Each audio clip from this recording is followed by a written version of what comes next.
नमस्कार मित्रों, कल हम लोग का जहाँ क्लास रोके थे वहीं से आज क्लास को कंटिन्यू करते हैं। तो चलिए थोड़ा इसको मैं साफ कर देता हूँ, आगे शुरू करते हैं यहीं से। पिछली दो वीडियो आपको इस पार्ट से रिलेटेड बताई जा चुकी है। थोड़ा स्नेल को नियम को और आगे हम देख लें तब आगे बढ़ते हैं। आपको बताया जा चुका है कि यह अगर माध्यम क्या है, विरल है, ए माध्यम है सघन,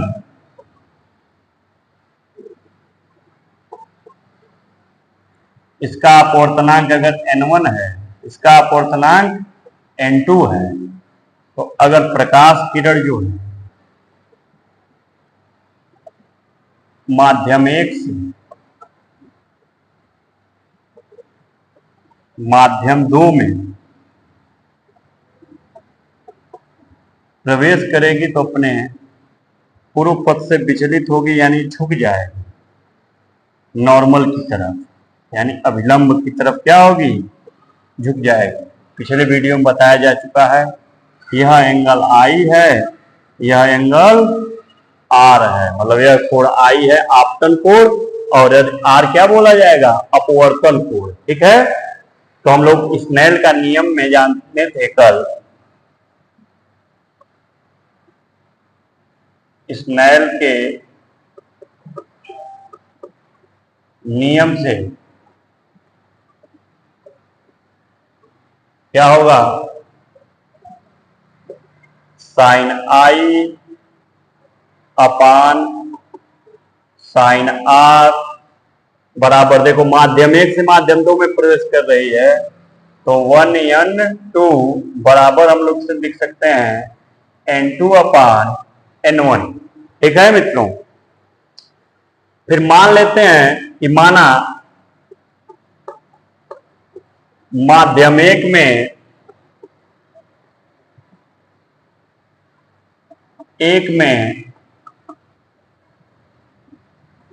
प्रकाश की चाल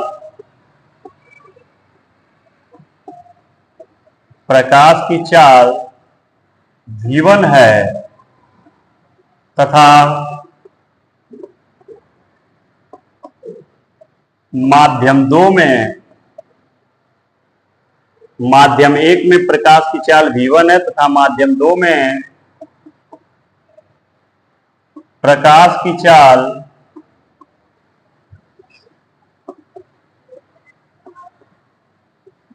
v2 है, तब होगा क्या, कल हम लोग एक सूत्र पढ़े हुए थे कि अपवर्तनांक बराबर निर्वात में प्रकाश की चाल बटे माध्यम में प्रकाश की चाल। इसको हम लोग पिछले वीडियो में पढ़े हुए थे। सूत्र होता है अपवर्तनांक बराबर निर्वात में प्रकाश की चाल बटे माध्यम में प्रकाश की चाल। ठीक है, तो इसी बेस पे अगर हम वैल्यू लिखें n1 की, तो बताइएगा यहां क्या था, अपवर्तनांक था, अपवर्तनांक n1 यानी पहले माध्यम का अपवर्तनांक बराबर निर्वात में प्रकाश की चाल अब बटे पहले माध्यम में प्रकाश की चाल कितनी होगी, v1 है। ठीक, इसी तरह अगर हम n2 निकालते हैं यहां, ये भी वही होगा फार्मूला, निर्वात में प्रकाश की चाल c होगी और माध्यम में प्रकाश की चाल यानी दूसरे माध्यम में प्रकाश की चाल कितना माना हूं, v2 माना हूं। तो अब अगर हम इस फार्मूले में रखें उठा के ये जो दिया हुआ है तो क्या आएगा आप बताइए, ये होगा sine I upon sine R बराबर sine I upon sine R बराबर, यहां है n2 तो n2 का वैल्यू यहां है ना दिया हुआ, निकाले हैं हम c बट्टे हो जाएगा v2 पूरे का बटे, फिर क्या हो जाएगा, यहां लिखा है n1 तो n1 की जगह कौन आके बैठेगा, इसको इसे लिख लिया जाए तब समझ में आएगा अच्छे से। n2 अपान n1 बराबर यहां से लिख रहे हैं तो n2 की वैल्यू अगर लिखें तो क्या हो जाएगा, c अपान v2 है क्या हो जाएगा, C अपान V1। C से C कैंसिल आउट, ये V1 आ जाएगा ऊपर। यहां जो होगा sine I upon sine R बराबर N2 अपान N1 बराबर ये V1 ऊपर आ गया, ये V1 अपान क्या हो गया, V2 हो गया। यहां हम रिलेशन एगो देख सकते हैं कि यहाँ N2 है तो यहाँ V1 है, यहाँ N1 है तो V2 है। इसका मतलब N जो है वह माध्यम के अपवर्तनांक यानी जो N रहेगा यह माध्यम का जो वेग रहेगा उसके इनवर्सली प्रोपोर्शनल होता है। यानी वेग अगर अधिक होगा तो अपवर्तनांक क्या होगा, कम होगा।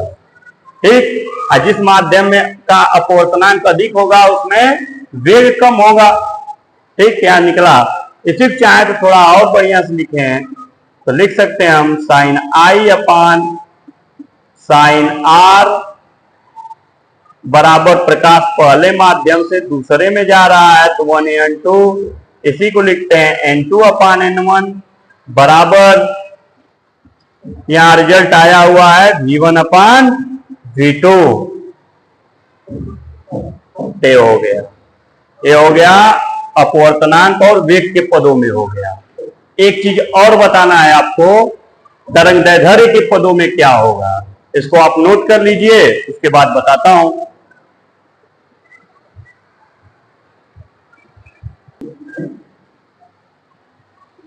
चलिए इसको अब तरंग दैर्ध्य को पदों में देखा जाए क्या होगा।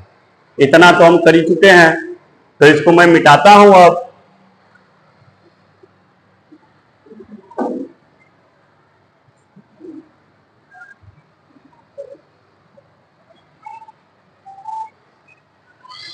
अब यहीं के बाद से आगे लिखिएगा। मान लेते हैं, माना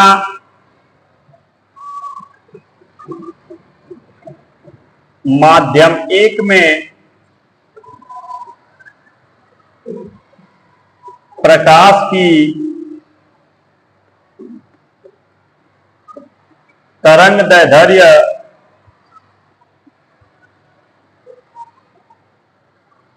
λ1 है तथा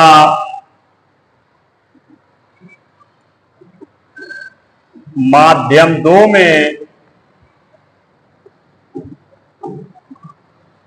तरंग दैर्ध्य λ2 है। देखिए तरंग दैर्ध्य जो होता है वह वेव लेंथ इंग्लिश में कहते हैं, यानी वेव की लंबाई हुआ। यानी कोई वेव एक श्रृंग और एक श्रृंग के बीच में, अगले श्रृंग के बीच की जो दूरी होगी वही वेवलेंथ कहलाता है उसका। या एक गर्त से लेके एक गर्त की दूरी, जिसे आप पढ़े होंगे कक्षा 9 में, तो इसे बताया गया होगा कि एक श्रृंग से दूसरे श्रृंग के बीच की दूरी। ठीक, यही है लैम्डा। या एक चक्कर में जो दूरी चलेगा यहां तक वो भी कहलाएगा लैम्डा। ठीक, इसका मात्रक होता है मीटर और एंगस्ट्राम में भी नापते हैं। तो एक एंगस्ट्राम में होता है 10 की पावर माइनस 10 मीटर होता है। ठीक ना।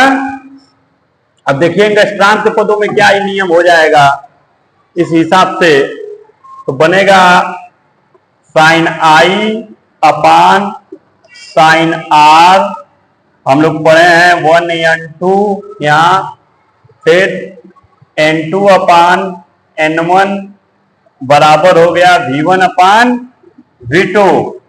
एगो फार्मूला होता है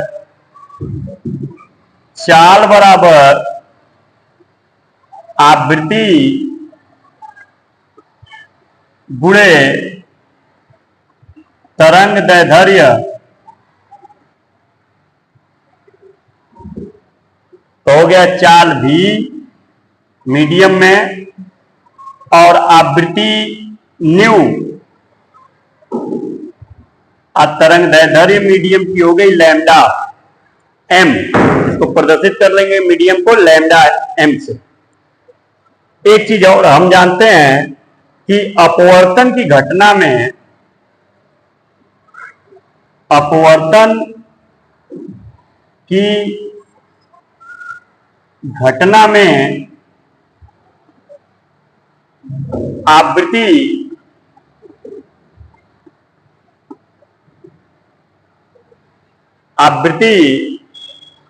अपरिवर्तित रहती है। कब अपरिवर्तित? एक माध्यम से दूसरे माध्यम जब प्रकाश जाएगा तब सब चीजें बदल जाएगी, वेग बदल जाएगा, तरंगदैर्ध्य बदल जाएगी, अपवर्तनांक भी बदल जाता है। कौन नहीं बदलेगा? तो आवृत्ति नहीं बदलेगी, आवृत्ति अपरिवर्तित रहती है।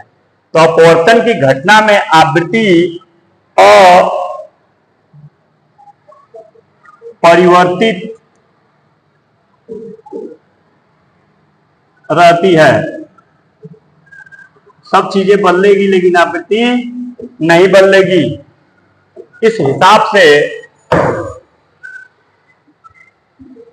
ये जो आपका फार्मूला है,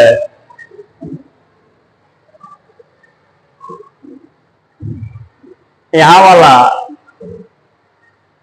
ये जो आया हुआ है, इसको हम V1 और V2 के पदों में लिखे हैं।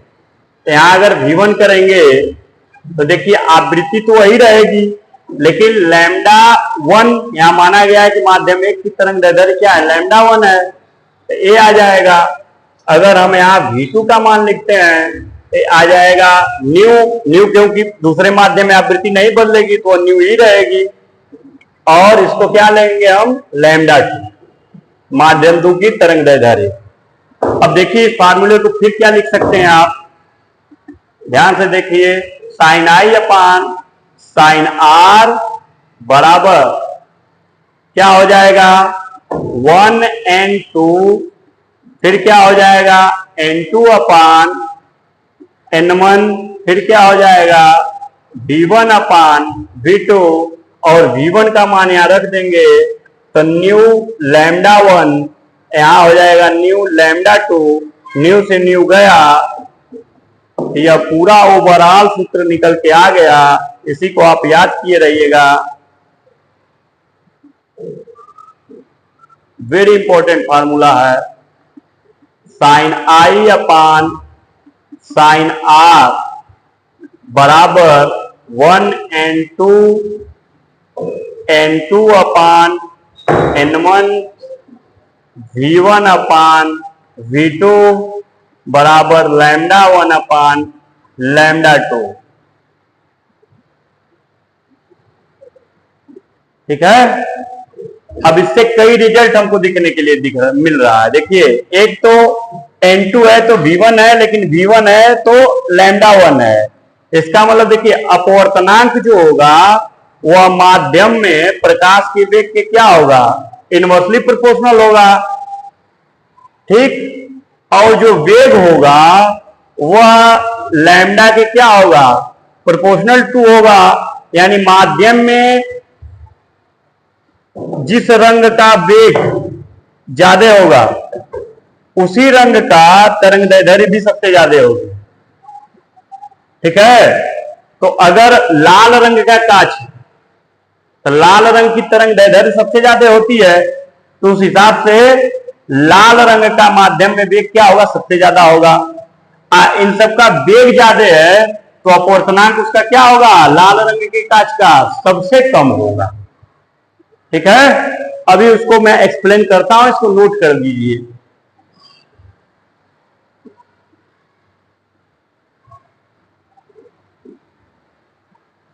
देखिए यह वाला रिलेशन आया हुआ है, यहीं से मैंने ए बी निष्कर्ष निकाल लिया है।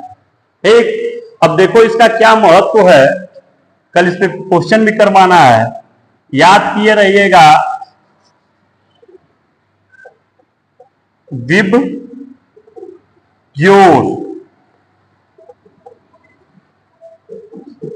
वी फॉर होता है वायलेट, वायलेट बोले तो बैगनी, आई फॉर इंडिगो, इंडिगो मतलब जामुनी, बी फॉर ब्लू, ब्लू, नीला, ग्रीन। जी में ग्रीन, ग्रीन मतलब हरा, येलो, पीला, ऑरेंज, ऑरेंज,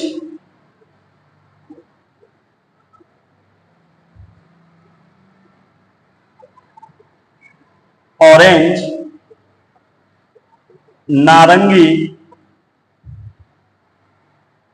और आर में होगा रेड यानी लाल।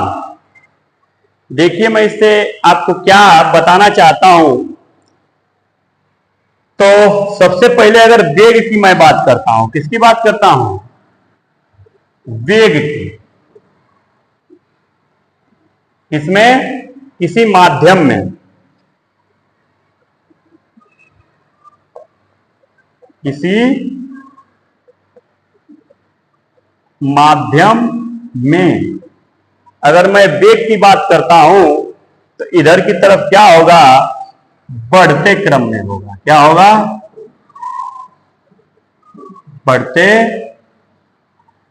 क्रम में। ठीक है, तो बढ़ते क्रम में होगा।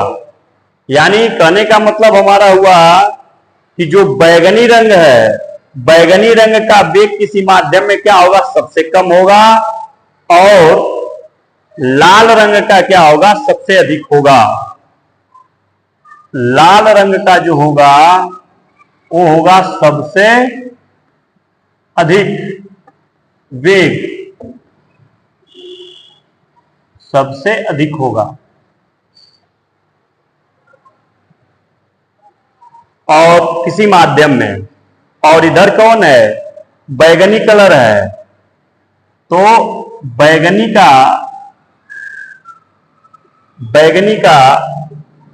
रंग के प्रकाश का वेग सबसे कम होगा।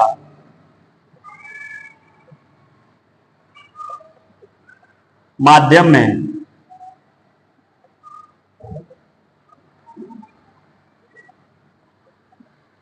सबसे कम। लेकिन एक चीज बताना चाहूंगा, निर्वात में सभी रंग के प्रकाश की चाल एक समान होगी।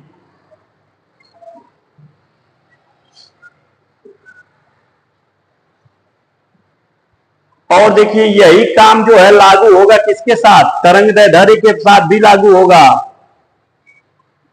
तो यह दोनों एक साथ याद किए रहिएगा, वेग और तरंगदैर्ध्य।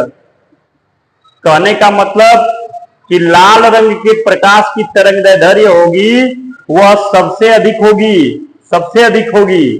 अब बैगनी रंग का तरंगदैर्ध्य भी क्या होगा? सबसे कम होगा। ठीक है, यानी सबसे न्यूनतम कर सकते हैं होगा। तो क्यों? क्योंकि भी और लैम्डा एक दूसरे के क्या होते हैं? अनुक्रमानुपाती होते हैं। जिसका वेग ज्यादा उसकी तरंगदैर्ध्य भी ज्यादा होगी। इस पे बहुत क्वेश्चन आते हैं, देखिएगा आप संभल के करिएगा इसको। एक चीज और ध्यान में रखिएगा कि निर्वात में जो रहेगा ना, कोई रंग हो सबका चाल होगा एक समान। चाल कितनी बताए थे कल? 3 × 10⁸ मीटर पर सेकेंड। ठीक, इसको आप नोट कर लीजिए। तो फिर मैं बताता हूं किसके लिए? अपवर्तनांक के लिए बताता हूं। अब देखिए अपवर्तनांक में उल्टा हो जाएगा मामला। यानी अगर हम यहां खींचे तो ये हो जाएगा घटते क्रम में। क्या हो जाएगा? घटते क्रम में। यहां क्या लिखा है? वही विब ज्योर। 7 कलर रहने चाहिए, 1 2 3 4 5 6 7। तो इधर कौन कलर है? बैगनी। इधर क्या है? लाल। तो इसकी बात हो रही है माध्यम की, यानी कांच अगर है, बैगनी रंग का क्या है? बैगनी रंग का अगर कांच है कोई माध्यम है, यानी बैगनी रंग का एक कांच माध्यम है और इधर क्या है, लाल रंग का कांच है, लाल रंग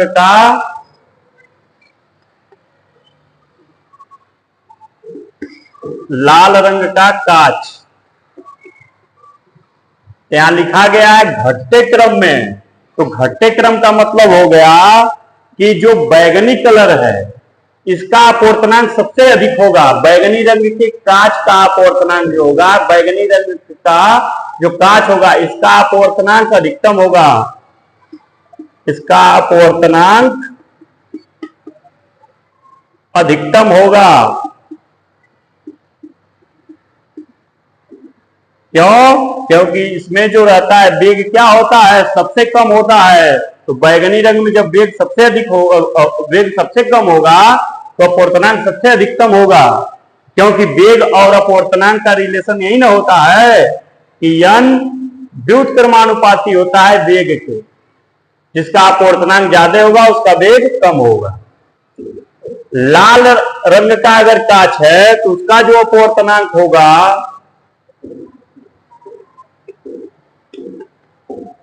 यह लिखा हुआ है घटते क्रम में, तो इसका एकदम कम हो जाएगा, इसका क्या होगा, न्यूनतम होगा। क्या होगा? न्यूनतम होगा। ठीक है, तो इससे बहुत से क्वेश्चन बनेंगे मित्रों, इसको आप याद किए रहिएगा।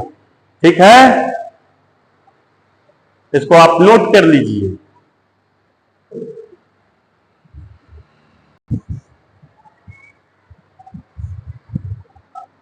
आइए कुछ इसमें माध्यम है उनके हम अपवर्तनांक देख देते हैं। इसी से हम लोग पता लगाएंगे कि किस माध्यम में स्पीड ज्यादा होगी, किस माध्यम में स्पीड कम होगी। ठीक है, इस सब चीजों का हम लोग पता लगाएंगे।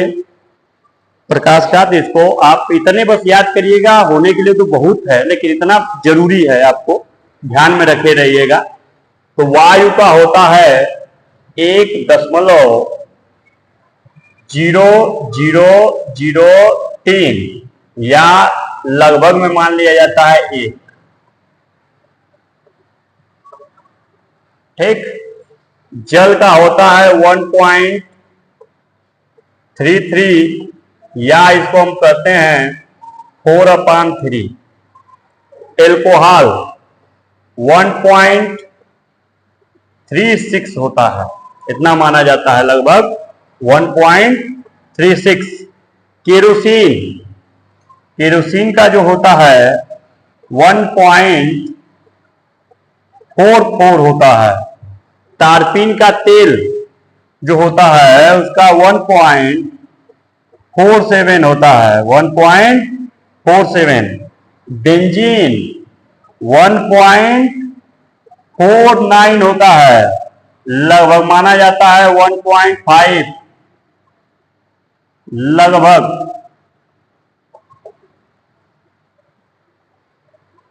क्राउन कांच 1.52, नियर अबाउट 1.5 ले सकते हैं। कार्बन डाइसल्फाइड 1.63 और सबसे अधिक होता है हीरे का 1.42, यानी सबसे प्रकाश जो धीमा चलेगा हीरे में चलेगा। ठीक है, तो आज की क्लास में यही समाप्त करता हूं। यह टॉपिक जो है अब आपका पूर्णतः खत्म हो चुका है। इसके बाद लेंस शुरू होगा। इसके बाद क्या शुरू होगा? लेंस। लेकिन लेंस करने से पहले मैं आपको आज तक जितने सवाल इससे आए हुए हैं कल की वीडियो में आपको करवा दूंगा, कि ताकि आप समझ जाएं कि इससे कैसे प्रश्न आते हैं। ठीक है मित्रों, तो कल मैं आपको एक इससे जितने भी यूपी बोर्ड में या कॉम्पिटिटिव एग्जाम में जो क्वेश्चन बन के आए हुए हैं मैं कल आपको करवा दूंगा। इससे आप फिजिक्स यहाँ का कक्षा 10 का तो काम देगा ही देगा, लेकिन साथ में आप जब कंपटीशन देंगे तो उसके लिए आप पूरी तरीके से तैयार रहेंगे। ठीक है मित्रों, धन्यवाद।